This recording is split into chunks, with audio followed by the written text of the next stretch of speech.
After leading the nation in requiring racial data collection on each and every traffic stop, San Diego Police Department relaxed its enforcement policy, resulting in concern over racial profiling from community members, like this engineering student.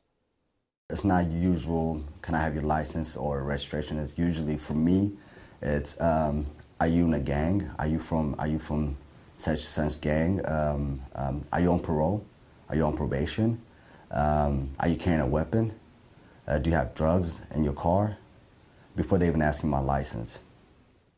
Here to talk about the policy, its revival, and the impact on San Diego communities, our Voice of San Diego's Liam Dillon, who teamed up with KPBS reporter Megan Burks for an investigative report on the policy, and ACLU attorney for San Diego and Imperial Counties, Gabriela Rivera. Welcome to Evening Edition. Hello.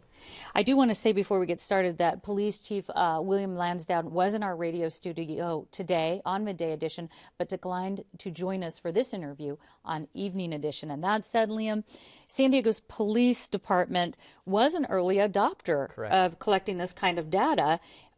When and why did that police collection stop? It's difficult to pinpoint exactly when. They started in 2000, 2001. Why? I think they just didn't believe it was a priority anymore. And the police chief has said that no community members sort of asked about it. It was not something at the front burner, and so the policy lapsed.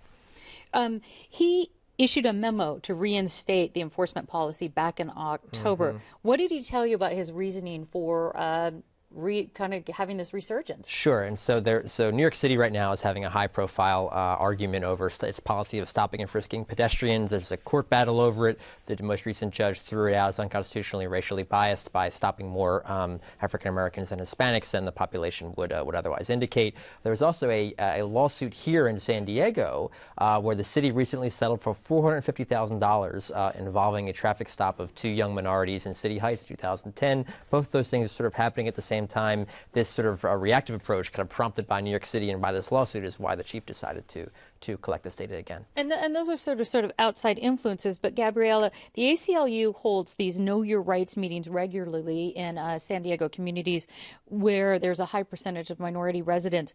What are you hearing as far as racial profiling by police at these meetings? So we've responded to requests for these Know Your Rights presentations, largely in communities of color or other socioeconomically disadvantaged communities. And what we hear, these complaints of sort of range, they're wide-ranging. We hear that people feel that they're being pulled over on the basis of the color of their skin, essentially, that, you know, they might be told that they were pulled over because their brake light was out and then the brake light is actually fully functioning. Or they're pulled over for something really minor, like not signaling the appropriate length before a turn, things that most people are able to get away with no problem. These community members feel that they're being singled out and isolated and pulled over for these sorts of things. And treated differently. Do they go to the police about that? Does the ACLU take those complaints to the police, or do the community members go to the police about this? You know, I think this community feels sort of isolated and they feel sort of on the defensive.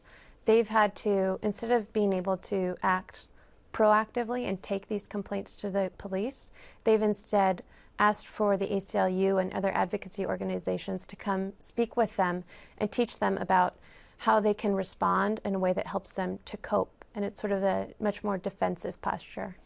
Oh, go ahead, Liam. Yeah, I think there's one of the things that we found in our investigation is there seems to be a real gap between what the police believe are actually happening with respect to racial profiling issues and what we're hearing from community members, including some high-profile community members on this. Police said, look, we don't get many official complaints of racial profiling. When we do get these complaints, we investigate them, and they're not founded, and so therefore we don't have a problem here. But you know, their perception is there isn't a problem because people don't file. Because there's no complaints, and the complaints that are filed do not aren't sustained. That being said, you really go into communities and talk to folks, and they do have sincere concerns about this. So there's definitely sort of a gap at this point between what the police perceive and what the community perceives in this issue. We'll have to end on this one, Liam, but the data collection has just started again in October, and you've spoken to some criminal justice experts throughout the nation.